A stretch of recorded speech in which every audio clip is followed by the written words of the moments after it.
Bonjour, je m'appelle Bilal Poujol, je travaille sur la contrefaçon et donc je vais vous présenter dans cette vidéo ce qu'est la contrefaçon. Donc si vous avez des questions, je vous propose de les poser dans les commentaires. Alors tout d'abord, ce qui m'a intéressé dans la contrefaçon, c'est lorsque je suis parti en Chine dans les années 2012. Donc je suis parti pendant 6 mois en Chine, à Pékin, dans le cadre de mon cursus à l'école. Voilà, donc pendant 6 mois j'ai eu l'occasion de voyager à travers Pékin et de découvrir un peu la culture chinoise. À Pékin, il y avait donc des sortes de grands centres commerciaux, des grands malls, dans lesquels il est possible d'acheter tout produit de contrefaçon. Donc ça peut être la contrefaçon textile, la contrefaçon d'électronique, de smartphones, de tablettes, etc., etc. Donc il y a vraiment des contrefaçons de tout type et de tous les secteurs. Et ce qui est amusant, c'est que c'est disposé par étage, donc ce sont de grands immeubles, c'est disposé par étage, et à chaque étage vous pouvez trouver la contrefaçon qui vous plaît. Et donc c'est réservé exclusivement aux touristes, et c'est autorisé par la population en fait, ça apporte un chiffre d'affaires aux populations vivantes sur place. Donc il y a un vrai marché de la contrefaçon en Chine. Donc suite à ça, je me suis posé un certain nombre de questions sur la contrefaçon et la propriété intellectuelle. Comment fonctionne la propriété intellectuelle dans le monde, comment la contrefaçon est vue vis-à-vis du grand public, comment on peut lutter contre la contrefaçon. Voilà, donc je suis revenu en France et je me suis posé ces questions. Alors, pour faire un rapide état des lieux sur la problématique de la contrefaçon, je voudrais avant tout énoncer donc, une définition de la contrefaçon que j'ai trouvée sur le site de l'INSEE. Donc, qui est que la contrefaçon, c'est l'utilisation, la reproduction, l'imitation ou la copie, totale ou partielle, donc que ce soit d'un brevet, d'une marque, d'un droit d'auteur, d'un logiciel, d'un produit, sans l'autorisation de son titulaire, et surtout en laissant croire que le produit est un authentique. Donc c'est sûr qu'il y a tromperie et que c'est illégal, et de ce fait c'est réprimé par la loi, donc de 4 ans d'emprisonnement et 400 000 € d'amende, donc vraiment pour les cas de contrefaçon aggravantes. Voilà. Ensuite, il faut savoir que ça compte pour 300 milliards de dollars du chiffre d'affaires mondial, donc 6 à 10% du commerce mondial selon l'OCDE. En France, cela compte pour 6 milliards d'euros du PIB français qui est tapé par la contrefaçon chaque année. 6 milliards d'euros et 30 000 emplois par an qui ne sont pas renouvelés donc à cause de la contrefaçon. Il faut savoir aussi que la CNAC estime qu'environ une entreprise sur deux en France est touchée par la contrefaçon. Donc c'est un chiffre non négligeable. Il faut savoir que la contrefaçon, les stratégies de propriété intellectuelle donc, touchent à peu près toutes les entreprises françaises. Ensuite, donc, je voulais mettre le point sur la Chine et l'Asie notamment en disant que ce sont les pays d'où provient la contrefaçon le plus largement. Et notamment, donc, en vous donnant ce chiffre, c'est que 8% du PIB chinois est réalisé grâce à la contrefaçon. Donc c'est vraiment intrinsèque à la culture chinoise, c'est intégré dans la culture chinoise. Donc la contrefaçon, il n'y avait plus de surprise là-dessus. Voilà, ensuite je voulais vous différencier les différents types de contrefaçon sur lesquels je me suis heurté. Donc, tout d'abord la contrefaçon trompeuse, la contrefaçon non trompeuse et les produits qui sont détournés du circuit de production. Donc, ce sont trois différentes contrefaçons. Donc, dans la première, dans le cas de reproduction trompeuse, donc ce sont dans des cas où les produits sont offerts, donc ce sont des cadeaux qu'on offre, des montres de luxe ou des parfums de haut de gamme et qui s'avèrent en fait être des contrefaçons. Donc la personne qui reçoit l'objet n'est pas au courant de sa contrefaçon. Ça peut être aussi des collectionneurs. Donc les personnes qui reçoivent ces contrefaçons sont donc trompées puisqu'elles se retrouvent avec un produit contrefait dans les mains, donc illégal. Ce qui peut arriver, c'est dans le cas par exemple des montres Cartier, des personnes qui vont sur le lieu de vente pour faire réparer leur montre Cartier et qui se la font saisir.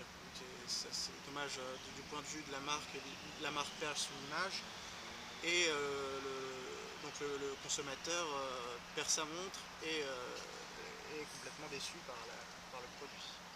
Ensuite on a un dernier cas, un deuxième cas, la contrefaçon non trompeuse. Donc dans le cas de la contrefaçon trompeuse, c'est une contrefaçon qui passe par des circuits qui sont totalement illégaux. De A à Z, le produit va être illégal. Ça va sortir des usines, donc, puis distribué de façon illicite, donc en passant par des réseaux sous-main, le main-main ou encore le bouche à oreille. Donc les acheteurs vont être des personnes peut-être qui n'ont pas les moyens de se payer des vrais produits et qui cherchent à utiliser l'image du produit qui est donc atteinte. Donc dans ce cas-là, les produits qui subissent la contrefaçon perdent donc toute leur image de marque et leur valeur. Ensuite, donc, je vais vous parler des produits qui sont détournés du circuit de production. Donc, ce sont des tournés qui sont produits par les usines qui fabriquent les vrais produits, mais qui sont ensuite complètement détournés du circuit et qui atterrissent dans des mains donc, qui n'ont pas payé le prix du vrai produit. Donc, c'est un problème pour les producteurs, puisqu'ils ne peuvent pas avoir toujours l'œil sur les usines donc, qui produisent leurs produits. C'est-à-dire que si vous distribuez vos modèles et vos dessins à une entreprise en Asie ou quelque part où il y a de la contrefaçon, vous exposez à des risques que donc les produits, enfin les modèles et les dessins soient récupérés pour le profit donc, du produit, enfin des usines. Voilà. Enfin, je vais ajouter que la contrefaçon c'est un véritable fléau. C'est un véritable fléau pour plusieurs raisons, mais la principale raison c'est que ça touche à la santé du consommateur. Et c'est un danger donc sur tous les points de vue.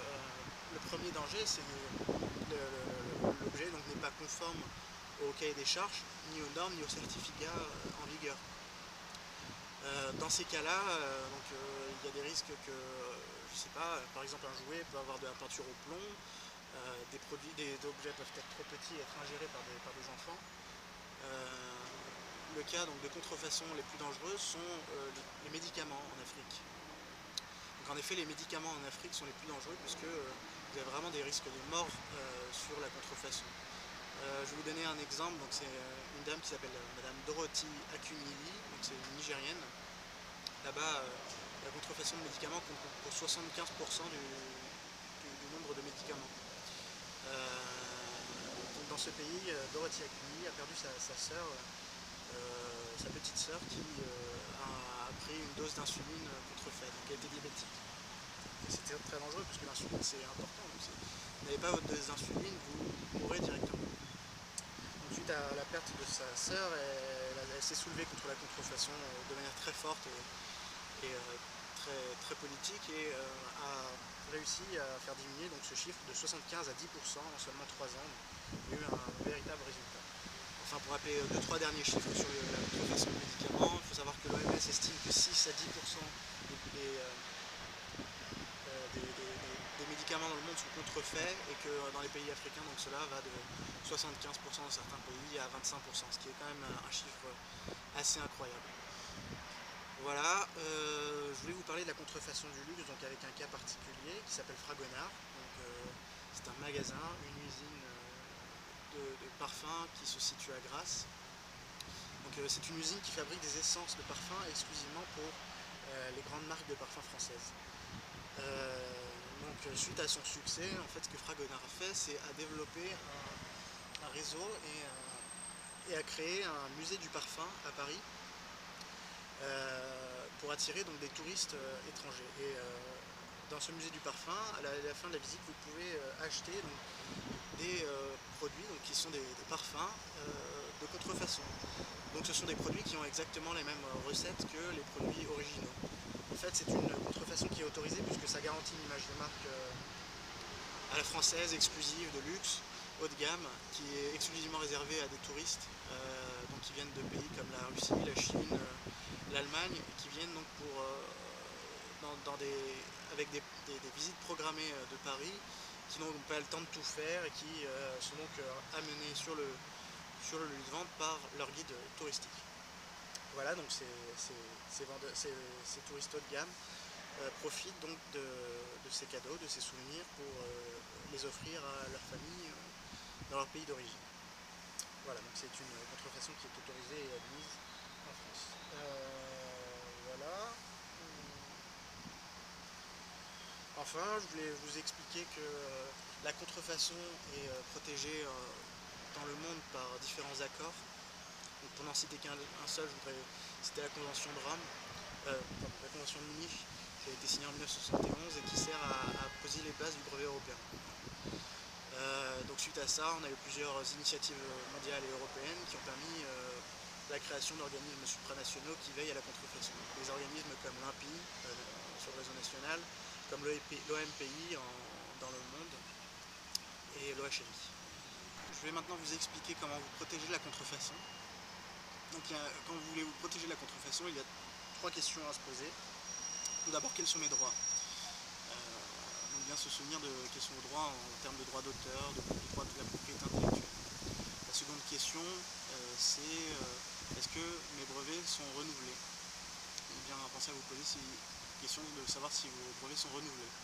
Ensuite, savoir si vos brevets sont renouvelés, dans quel pays sont-ils renouvelés, dans quel pays doivent-ils être renouvelables. Donc une dernière question à se poser est essentielle, et c'est de savoir si la contrefaçon est réellement une contrefaçon. Voilà, donc pour savoir ça, il faut se poser la question avec l'aide d'experts juristes, notamment des avocats en matière de propriété intellectuelle ou de contrefaçon. Ensuite de ça, donc, vous allez pouvoir prévenir la douane. Si vous entendez parler de contrefaçon dans votre secteur, la douane va pouvoir saisir donc, ces contrefaçons et vous prévenir donc, en cas de reproduction ou de fraude ou de concurrence déloyale. Dans ces cas-là, vous avez donc 4 semaines pour faire une action en contrefaçon. Donc, avant de faire une action en contrefaçon, ce que vous pouvez faire, c'est directement lancer une stratégie de négociation avec l'entreprise qui est en face de vous, afin de perdre moins de temps et d'argent. Une autre solution est de réunir des preuves donc de la contrefaçon ou de réunir des preuves de la de l'authenticité de vos produits par le biais donc, de contrats, de magazines, de tous les dépôts que vous avez pu faire dans les organismes comme l'INPI. Vous allez vous servir de toutes ces preuves pour authentifier votre produit face à l'autre. Voilà, ensuite de ça, vous pouvez lancer une action de contrefaçon au tribunal civil ou au tribunal pénal. Il faut savoir que pour se protéger de la contrefaçon, il y a d'autres moyens qui sont nécessaires et importants. Donc, vous pouvez utiliser les sigles, par exemple, comme copyright ou dépôt auprès de l'INPI, ou ce brevet a été déposé, etc. etc. Vous avez tout plein de façons qui peuvent servir à vous protéger de la contrefaçon. Une autre façon, c'est l'utilisation des procédés d'authentification, comme les codes barres, les hologrammes, les étiquettes radiofréquences, on a encore les cryptoglyphes invisibles, les microtagants, voire même des encres spéciales qui peuvent se révéler après l'utilisation de lumière spécifique. Voilà, donc suite à ça, vous pouvez donc vous protéger donc, de la contrefaçon. Voilà, je voulais donc conclure cet exposé, cette étude, en vous expliquant donc tout d'abord en revenant sur le problème des médicaments en Afrique, des médicaments qui sont contrefaits en Afrique. Donc ce problème, c'est un problème qui est géré par l'OMS du point de vue mondial. L'OMS est un organisme qui sert aussi à la défense donc, contre le risque d'épidémie ou de pandémie globale. Donc dans ces cas-là, c'est sûr que il ne faut pas qu'il y ait du tout de produits contrefaits, car ça donc, amplifierait encore plus le risque de pandémie. Donc en 2014, pendant la crise du virus Ebola, l'OMS a donc affirmé son rôle en poussant à l'investissement donc la découverte du vaccin du virus Ebola, qui a permis donc son endiguement en Afrique. Donc c'est une preuve que dans les cas donc, de pandémie, on est capable de produire un vaccin dans des temps records, et surtout que la licence, comme la licence est exclusive, on a réussi à prévenir tout risque de contrefaçon et donc de parvenir à endiguer la contagion du virus. Il faut savoir que le virus est un virus qui est très très fort, très contagieux, et donc la découverte du vaccin était une découverte capitale. Voilà, je vous remercie d'avoir suivi.